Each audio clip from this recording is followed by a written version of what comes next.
Before we proceed, please note that this video is made by AI, but all the content is manually researched by our team, and it's not AI generated. Here we will discuss the Call of Duty Mobile authorization errors, 2b11 and 5b1200. First off, these errors typically occur when players attempt to log into their accounts. Sometimes, the error even prevents users from resetting forgotten passwords. In certain instances, the login page might not load at all, or it could be painfully slow.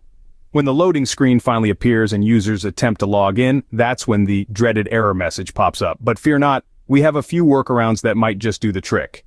To start, you could try quitting the Call of Duty mobile app and relaunching it after a few seconds. It's a simple, yet sometimes effective solution. If the error persists, try restarting your phone. Once your device is back up and running, relaunch the game and see if the error has been resolved. Another potential fix involves clearing the Call of Duty mobile app cache data. You can do this by heading over to your app settings and selecting the option to clear the app's cache data. Once you've done this, it's time to see if the error still pops up.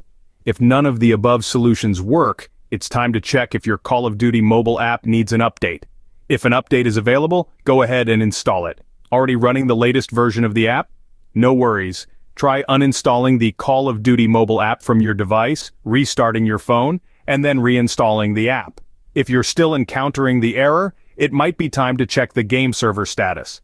You can do this by visiting the Activision server status page.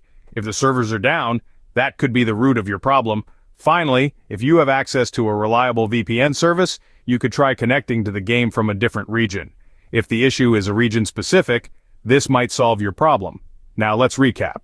To resolve the authorization errors 2b11 and 5b1200, you can try quitting and relaunching the app, restarting your phone, clearing the app's cache data, updating the app, reinstalling the app, checking the game server status, or using a VPN to connect from a different region. If you like this information, don't forget to subscribe. It will be a great support. And for more tech updates, visit queries.com.